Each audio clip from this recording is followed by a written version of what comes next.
Belum ada info pasti mengenai updatean kapan rilisnya Battletoads The Heaven season selanjutnya. Jadi tujuan gue buat video ini adalah untuk membagikan cerita next season ke kalian yang gak sempet baca atau yang suka dengerin cerita. Jadi kalau kalian mau tahu ceritanya, pantengin terus video-video kita. Kuy, lanjut ke ceritanya. Chapter berikutnya adalah bercerita tentang Xiaoyan yang mampir ke Black Corner Region, wilayah khusus yang dibangun di luar Akademi Jianan karena adanya kekacauan. Wilayah Black Corner ini dikatakan sangat luas, hampir seperti kerajaan, hanya saja tidak memiliki pemimpin. Mereka yang terkuatlah yang akan menguasai Black Corner, dan untuk hidup di sana benar-benar harus mengandalkan kekuatan. Salah satu alasan Black Corner menjadi tempat orang-orang kuat ialah karena adanya barang-barang langka yang dijual di sana. Mulai dari pil obat langka, metode ki tingkat tinggi, dan barang unik lainnya. Beralih ke Xiaoyan yang merasa tegang karena organisasi misterius yang membatasi pergerakan Yao Lao tadi. Hal itu mengganggu pikiran Xiaoyan, terlebih ia masih memikirkan keberadaan ayahnya yang menghilang. Kemudian sekali lagi Xiaoyan pun memantapkan hati untuk segera menjadi kuat dengan jalan melalui api surgawi.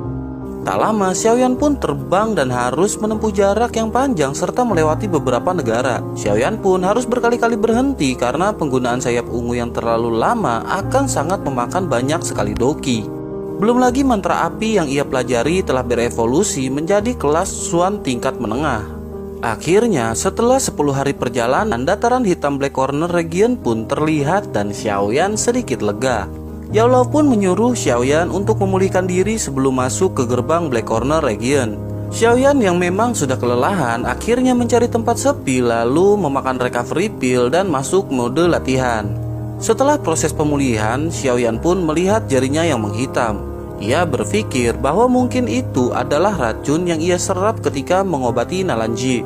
Xiaoyan mengira racun tersebut telah menghilang karena sudah lama sekali racun tersebut tidak muncul. Seketika Xiaoyan pun tersenyum dan terpikir bahwa mungkin ini akan berguna untuk melawan musuhnya di kemudian hari.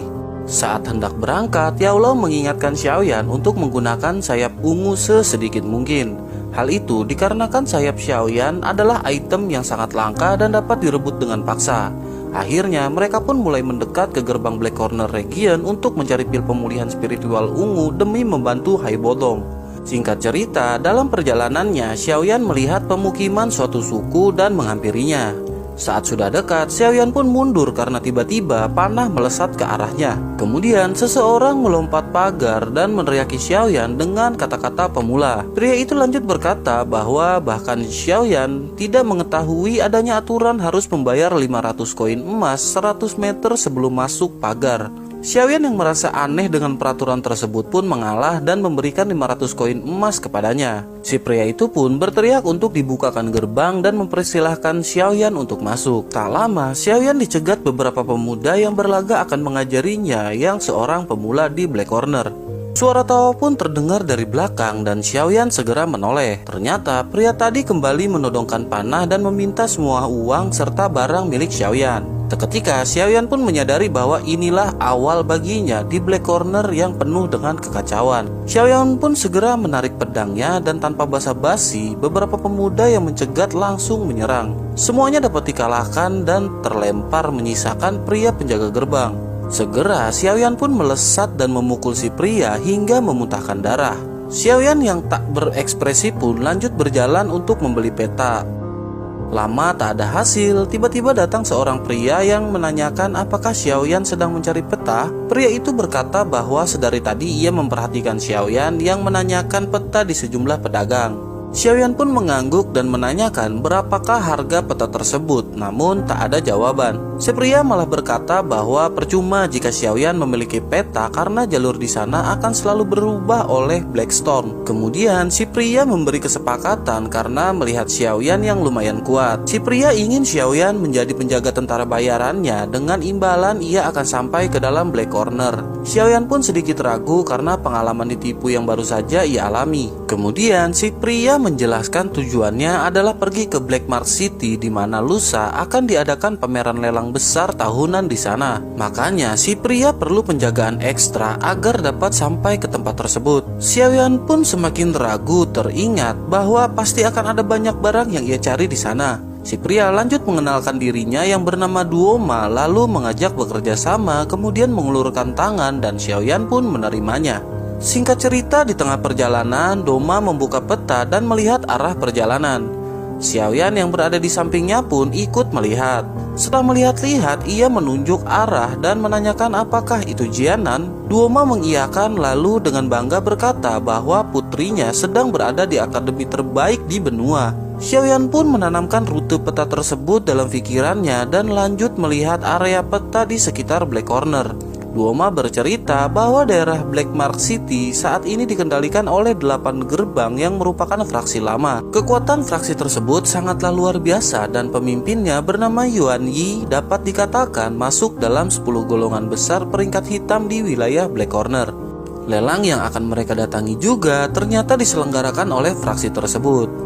Xiaoyan pun kebingungan mendengar istilah peringkat hitam, kemudian Doma menjelaskannya. Peringkat hitam tidak jauh berbeda dengan peringkat orang kuat di negara-negara lain. Hanya saja persaingannya lebih mengerikan karena dalam waktu 2 tahun posisi 3 terbawah sudah tersingkir oleh orang-orang kelas Douang. Xiaoyan terkejut dan berpikir bahwa di Jiame saja perlu waktu 10 tahun untuk adanya rotasi orang terkuat. Kemudian Xiaoyan bertanya siapakah orang yang menduduki peringkat pertama dan bagaimana kekuatannya. Duoma menjelaskan tidak banyak orang yang melihat tingkat pertama dan kedua karena mereka sangat misterius. Namun di peringkat ketiga saja sudah memiliki kekuatan yang luar biasa. Dikatakan kekuatannya sudah berada di tingkat puncak Dohuang.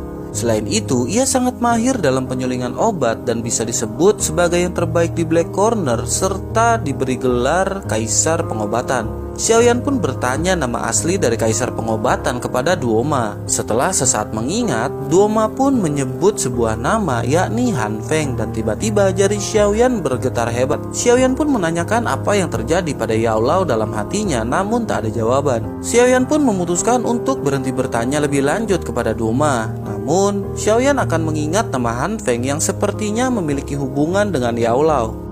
Tak lama setelah itu, Black Storm pun terlihat. Kemudian para prajurit menyuruhkan untuk bersiap dan jangan berkeliaran agar tidak tersesat. Kemudian Doma mengajak Xiaoyan membentuk formasi kereta barang melingkar untuk berlindung dari Black Storm.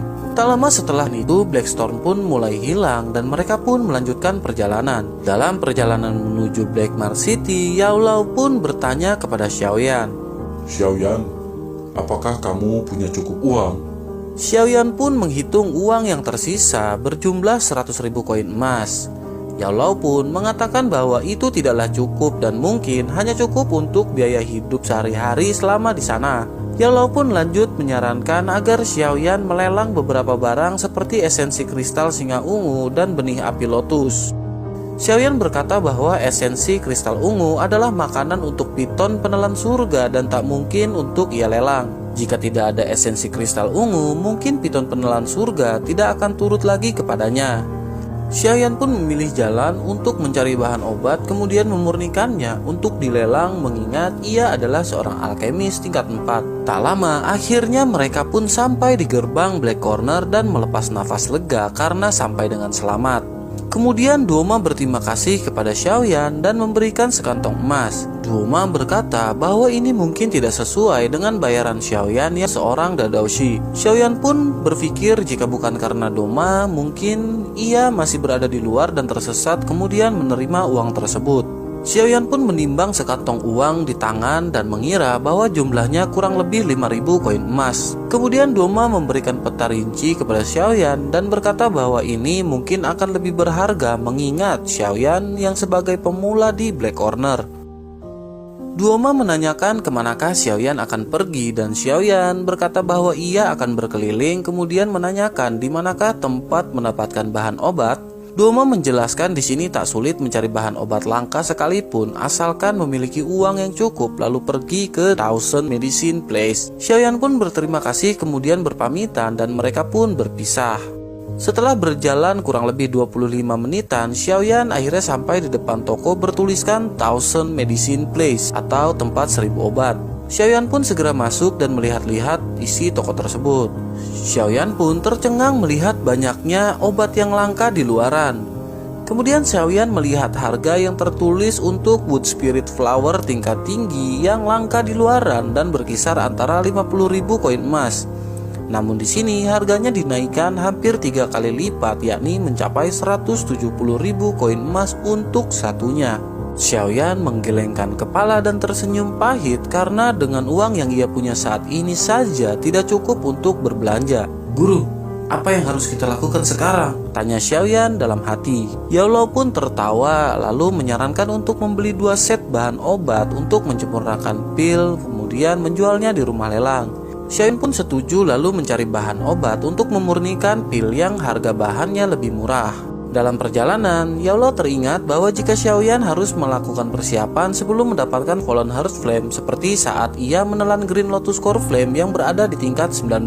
Saat itu, Xiaoyan menelan Blood Lotus Pill guna meningkatkan peluang kesuksesannya. Kali ini karena Fallen Heart Flame berada di urutan 14, maka Xiaoyan membutuhkan obat penenang tingkat 6 yakni Pil Ground Spirit. Dibutuhkan 4 bahan yakni Flame Core Ganoderma, Asparagus Ice Fire Fruit, Greenwood Celestial Vine, dan Water Monster tipe 6 peringkat air.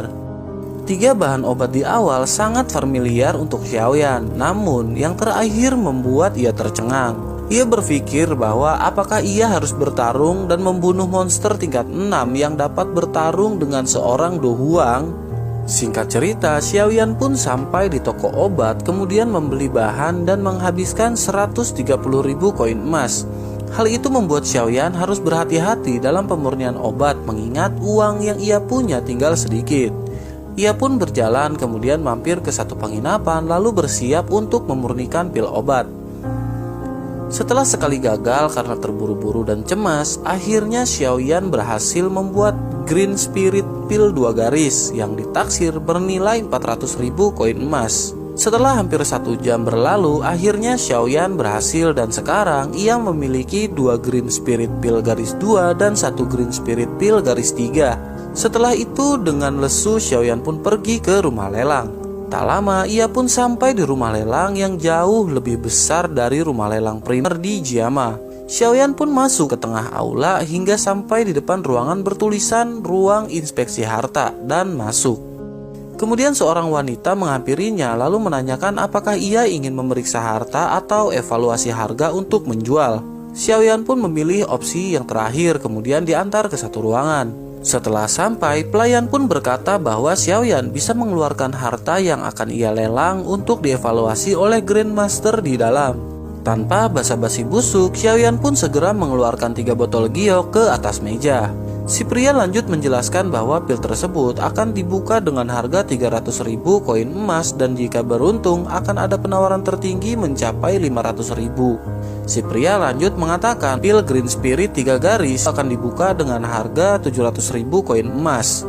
Xiaoyan pun hanya mengangguk dan sedikit merasa lega karena dengan hal itu ia akan mendapat uang sekitar 2 juta. Setelah selesai, si pria lanjut berkata bahwa nilai barang yang Xiaoyan akan lelang mencapai kelas VIP dan Xiaoyan diberi nomor kursi dalam pelelangan yang secara resmi dibuka sore itu. Xiaoyan pun mengangguk kemudian pergi dan setelah pintu tertutup, si pria menunduk lalu merenung. Ia bergumam bahwa dirinya belum pernah melihat Xiaoyan dan melihat kemampuan untuk membuat pil ini dapat dipastikan Xiaoyan adalah seorang alkemis. Selain itu, pasti kekuatannya juga tak diragukan lagi. Lalu si pria pergi dengan berkata bahwa mungkin pemimpin mereka akan tertarik dengan orang yang seperti itu. Di sisi lain, Xiaoyan hendak kembali ke penginapan dan di depan gerbang ia melihat segerombolan pria berjalan di karpet merah.